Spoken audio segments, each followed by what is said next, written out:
Hey guys! Welcome to another vlog. Kamusta naman ang buhay quarantine nyo? Merong mga nag-request na gumawa daw ako ng quarantine routine para ipakita yung mga ginagawa ko o ginagawa namin ni Fluffy at Loki dito sa condo.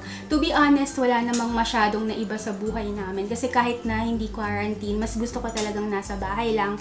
Hindi ako mahilig pumunta sa mga events, sa mga sosyalan or sa mga parties. So kung ano yung ginagawa ko nung wala pang quarantine, ganun din talaga. So dalawa sila ngayon. Actually, 3 lang kami sa bahay kasi hindi ko din madalaw sila mami. Hindi din ako makapunta sa kabila kasi meron din dong 3 aso tapos si mami. So, para safe din, hindi ko na din sila mai-walking. So, simula nung nag-announce nga ng quarantine na sa Metro Manila, hindi ko na talaga sila nilabas. Natatakot din ako kasi baka magkasakit sila. So, sa bahay muna sila, tiis-tiis. Si Fluffy, medyo mataba kasi to. So, para ma-exercise siya, pinapatakbo-takbo ko siya sa baba, sa baba ng sala, para somehow ma-burn yung extra fat sa katawan niya. 1 week ago, nag-grocery ako, kaya lang naubos na rin talaga yung stocks ko. Ang pinakaubos ko na, yung bigas. Bigas pa naman yung pinaka-importante. Tinanong ko yung guard sa condo kung meron na kaming community quarantine pass.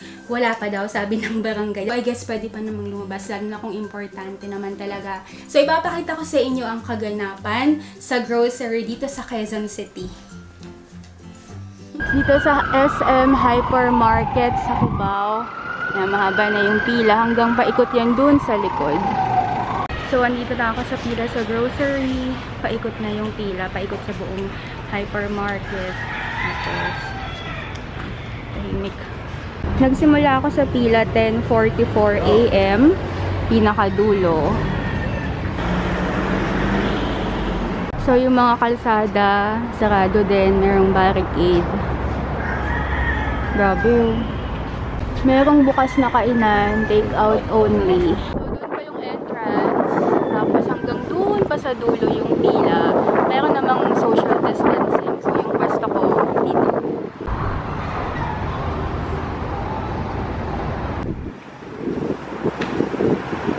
Yung pila, ayan, ganyan pa kahaba.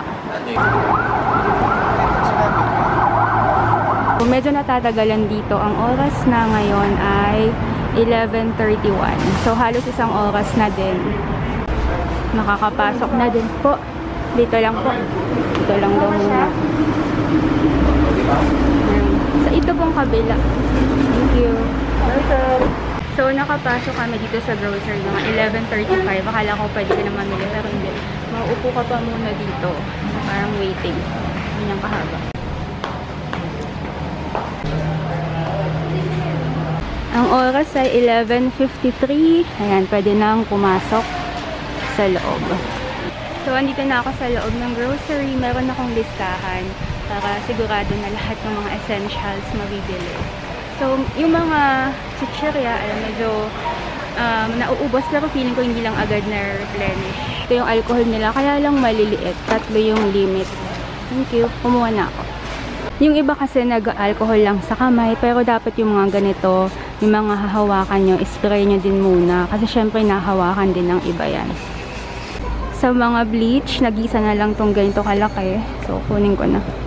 So, ganito yung situation sa loob. Hindi naman nagkakaubusan. Meron lang mga konting nauubos yung mga essentials like alcohol, ganun, tinapay siguro. Meron ding limit sa mga toilet paper. Maximum of 10 pieces or 1 pack. Pero hindi naman siya out of stock unlike sa ibang bansa. Ang napansin ko lang, parang nagulo din yung stocks ng grocery. Kasi yung, di ba dati lagi may presyo, so alam mo na kung magkano. Ngayon, ayan, walang mga presyo. Ang pinaka-importante sa hapagkainan talaga natin, yung bigas. So dito, madami pa namang stock. Hindi naman talaga kailangang mag-alala. Dami.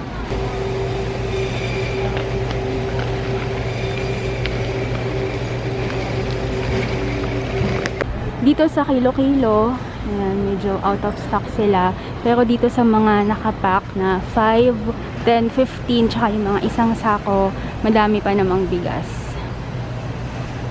Ito yung supply ng delata. Merong mga nauubos, pero tingin ko yun din, hindi pa nila na-restock or na-replenish. Pero no need to panic, dami pa. So, itong honey, maganda din siya sa salabat or ginger tea. Kaya lang ingat din sa pagbili kasi meron ditong mga mura lang. Pero, honey flavored syrup lang siya. So, asukal. So, bili kayo ng pure honey talaga. Medyo mas mahal pero mas okay. So, ang pinakawala talaga, alcohol. Yun talaga yung wala ka nang makikita. Nakakatuwa, karamihan ng mga nag-grocery dito, mga lalaki. Tapos nag-video call lang sila sa asawa nila. Sa vegetable, okay talaga yung stocks. So, bibili ako nito para dun sa ginger tea. So, meron siyang lemon and honey. Yun lang, yung luya. Ubus na. Pwede na siguro to. Kapra-kapra siya. So, ito yung nakolekta kong luya. Yun na lang yung naiwan.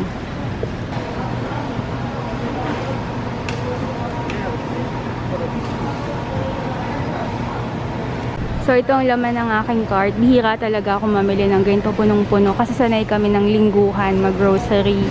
Pero nga dahil sa quarantine, parang hindi na talaga lalabas. Tapos, ito yung tao. So, tapos na ako mag-grocery. Ang laman ng cart. Sa cashier, okay naman. Walang mahabang pila. Sa pagpasok lang talaga. Pero after nun, mabilis na yung pag-buy. Ang total, 3,315 pesos. Medyo nanibago kasi kadalasan 1,000 per week lang talaga ako mag-grocery. Pero dahil nga, hopefully until magtapos na yung quarantine, ito na lahat ng mga supply ko.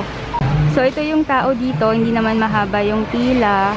Mas okay pala na gano'n na pinitigil na sa entrance. So, ang oras ay 1:16 PM. Ayan, parang mas mahaba na yung pila. Paikot sa likod. Meron naman silang social distancing. Ito ang EDSA.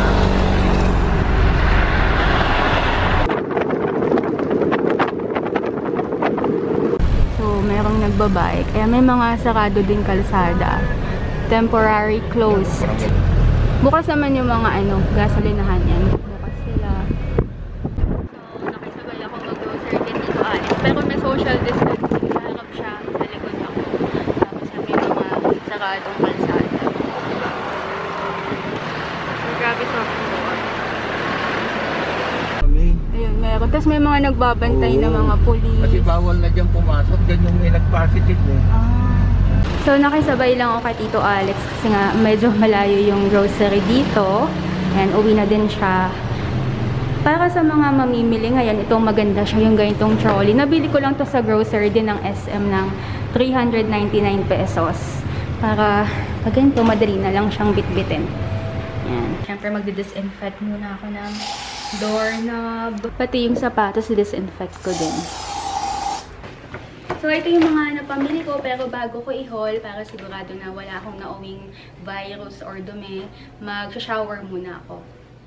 So, nakapag-shower din ako. Ito na yung mga pinamili ko.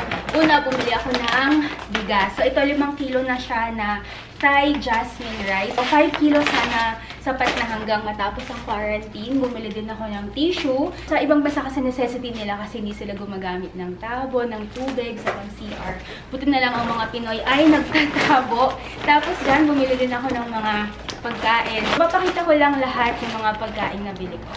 Bumili ako ng kalahating kilo ng giniling, chicken wings, masarap to pang tinola, chicken quarter, so pang fried chicken, beef na sukiyaki. So yan, maganda sana to sa beef and broccoli. Tapos ito, chicken hotdog, ginger na out of stock na, last na lang to. Ang total niya ay 15 pesos gabi para sa sinigang, onion, 40 pesos lang, ganito na siya kadami. Ito okra, 50 pesos na yung ganitong pack. Dahon ng sili para sa tinola. Kangkong ay 15 pesos isang tali. Yung mga lemon, 4 pesos itong pack. Ito naman ay 30 pesos. Hindi ko na isama sa mga gulay. Bumili nga din pala ako ng sayote para sa tinola. Mga delata, bumili ako 2 lang kasi mayroon pa ako ditong 6. Ang limit sa noodles, kung bibili kayo, 5 piraso kada brand or isang pack. Ito lahat ng mga pang merienda.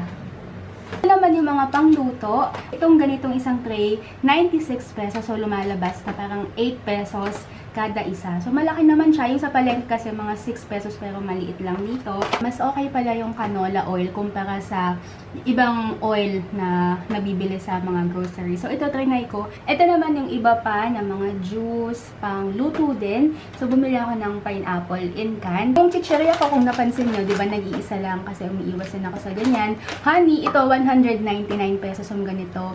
Mas mahal kumpara sa iba pero kasi ito pure honey. Naghanap ako ng alternative sa mga Milo. Yung Milo kasi, oo, chocolate, pero madaming sugar. So, try ko tong Ricoa Breakfast Cocoa. Ayan, cocoa. Yung mga toiletries, yung panglinis. Napansin nyo, yung kulay niya, mostly kulay blue, ano? Pero pag sa pagkain naman, mga kulay orange, yellow, tsaka red pag pagkain. So, ito lahat ng mga non-food na binili ko. So, ito lahat yung mga napamili. So, merong mga pang-merienda, pang-luto, pang-stock ng food, tsaka pang-disinfect ng bahay. Hopefully talaga, okay na to. Enough na to for 3 weeks kasi 3 linggo pa ang quarantine. Sana hindi na siya tumagal. Nagugutom ako. Alam mo yung ang daming pagkain sa harap mo pero hindi mo alam kung anong pwede mong kainin. So, ito na lang siguro. Meron ditong tasty. Hindi ko, ano bang tawag niyo sa ganito? Ano bang tawag? Loaf bread, ano? Pero nasanay kasi kami na tasty ang tawag. Tasty at saka cheese whiz ang aking merienda. Okay. Napansin ko na ito yung diferensya ng honey kapag bagong bili. So, itong dark, yung bagong bili. Ito namang light, yung matagal na. So, ang expiry niya ay November 2022. So, ito yung mga napamili ko. Sorry, first time ko lang mamili on my own ng ganito kadami. Siyempre, namimili kami ng madami dati nung andun pa ako kay mami. Pero ngayon na ako na lang mag-isa. First time ko. Yung sa ref naman, may mga nag-request ng ref tour. Pero tignan ko pa. So, ngayon magsasain na ako. Thai Jasmine.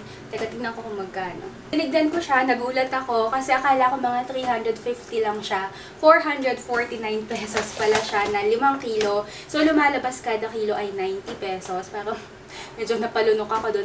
Ito lang kasi yung huling kanin ko, bigas ko, kaya kailangan ko lumabas. Ito ay 47 pesos per kilo lang. Grabe, ang mahal naman ito, doble. Mabango, amoy pandan siya. Kain ako ng 2. Bango. So, habang nagsasaing, prepare ko naman ng lulutuin ko. So, gagamitin ko tong luya. Magluluto ako ng tinola. Meron ako ditong mga wing tart. Kailangan ng bawang, sibuyas, yun nga yung luya. Kung walang papaya, sayote, pwede din. Ginagamit ko butter, tapos dahon ng sili. Kung walang dahon ng sili, pwede ding malunggay, spinach. Try nyo. Masarap din.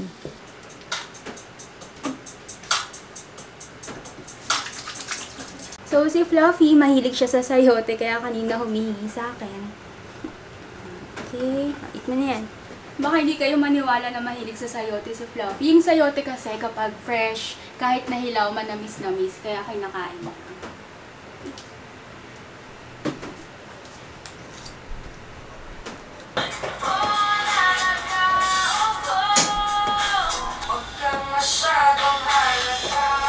Ito na yung mga kailangan para sa tinola. Itong sayote, nahiwa ko na, bawang, sibuyas, tapos yung luya. Yung luya, kahit na ito lang talaga okay na. Pero dinagdagan ko kasi mahilig ako dyan. Tapos, yung iba, malalaking hiwa. Ako maliliit kasi kinakain ko siya habang hinihigop ko yung sabaw ng tinola. Ito naman yung dahon ng sili, tapos yung manok at yung butter. Pag okay na, ilalagay naman ngayon ng luya. Pag okay na yung luya, ilalagay naman ngayon ang manok. Kapag luto na yung manok, magkabilaan, tsaka lalagyan ng butter. Kung napansin nyo, hindi ko ginagamit yung butter sa simula ng pagluluto kasi itong ang butter, pag nainitan, madali siyang masunog. Kaya mapapansin mo yung sabaw or yung sauce, mangingitim siya agad. So, kung gagamit kayo ng butter, huwag na kayong gagamit ng madaming mantika or olive oil. Pag half cook na yung manok, lalagyan ng tubig. Siguro ito mga 3 to 4 cups. Pag kumukulo na, pwede nang ilagay ang sayote. Kung hindi sayote, papaya. So, yung mga gulay na matitigas. Pag kumukulo na, pwede na ngayong ilagay ang dahon ng sili. Yung dahon ayokong overcook kaya tatakpan ko tapos papatay na yung kalan. Ito namang kanin, luto na din. Para daw hindi dumikit yung sinaing sa rice cooker, kailangan wag mo nang buksan. So, hindi ko siya binuksan. Siguro mga 20 minutes nung naluto para daw hindi dumikit. Pero, uy, totoo nga, no? O dahil ba maganda lang yung bigas? Ayan, hindi nga siya dumidikit, oh. Kasi yung ibang bigas nito, grabe yung dikit. Ayan, totoo pala. Mga 1 oras din ako nagluto. So, ito na yung Thai jasmine rice. Sobrang bango niya. Ang sausawan ko naman, patis na merong kalamansi. Tapos, ang inumin ko, orange juice na walang yelo. At ito na ang tinola. Yung sayote, ayoko din ng overcook. Gusto ko yung medyo malutong. Wala akong sandok na pang may sabaw eh. Flat lang yung mga sandok ko. Favorite part, chicken wing. Pag kumakain ako ng may sabaw, gusto ko yung pinggan ko, yung ganito, yung palalim. So, titikman ko na ang tinola.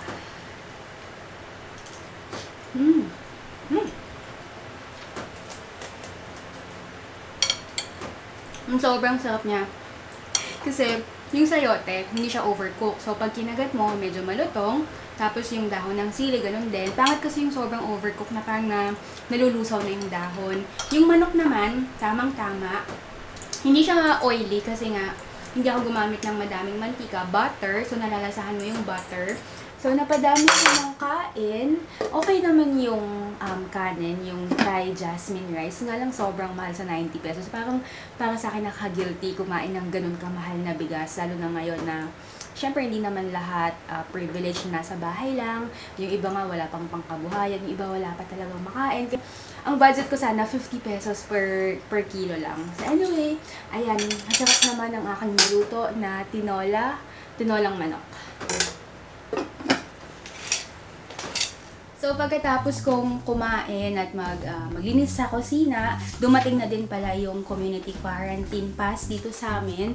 So, ayan na siya. Na-appreciate ko naman na yung likod niya, recycled lang na bond paper kasi hindi naman talaga kailangang bongga yung mga quarantine pass. Tamang-tama yung pagbili namin, 10 a.m. hanggang 2 p.m. Tapos, 5 to 8 p.m. Sa umaga naman, 5 a.m. to 8 a.m. Kaya kami dalawa na Tito Alex kasi magkaiba kami ng bahay. So, mag-isa ako dito, tapos sila nila mami. So, kailangan talagang magkahiwalay lumabas. Nakisabay lang ako kasi malayo yung grocery kung lalakadin ko. Meron naman kaming social distancing. Pero pagkatapos nito, baka hindi na rin talaga ako lumabas. Sa kanila naman, malapit yung palengke. So, pwedeng walking distance. Meron din silang sarili nila na quarantine pass. Kahit sa mga simpleng paraan, pwede tayo magbigay sa ibang tao. Ako, ang ginagawa ko bago pa yung total lockdown, kapag may nagde-deliver ng pagkain or package, inaabutan ko kahit na magkano kasi in simple way, nakaka-share din ako ng blessings. Kung meron kayong makakasalamuhan ng mga ganon, nagde-deliver, yung mga guard, yung mga grocery, yung mga janitor, kung pwedeng abutan nyo para yun na lang yung way nyo para makapag-donate, okay din naman yon. Napansin ko din na tayo palang mga Pinoy, kaya nating maging disiplinado kasi nakita nyo naman sa grocery, pag sinabing pila, pag sinabing social distancing, pag sinabing maghintay, kaya palang maghintay talaga. Sensya na wala talagang nag-iba sa buhay ko kahit na quarantine or hindi. Nasa bahay lang talaga ako. So for now, sana okay lang yung mga vlogs ko na tungkol sa bahay. So bago tayo magtapos, ang QOTD question of the vlog, anong ginagawa mo para mag-destress at saka ma-refresh yung utak mo kasi nga 'di ba nakaka-stress. Share mo sa comments para naman matry din namin yung pag-destress mo. Ako, ito share ko pala sa inyo. Kapag nasa stress na ako talaga, pinapatay ko na yung TV. Merong painter si Bob Ross, yun nga lang wala na siya. Pero yung mga painting niya sobrang nakaka-relax. So, bago ako matulog, hindi na ako nanonood ng balita, hindi ako ng social media, nanonood lang ako ng mga paintings niya. So, ito yung halimbawa ng painting niya.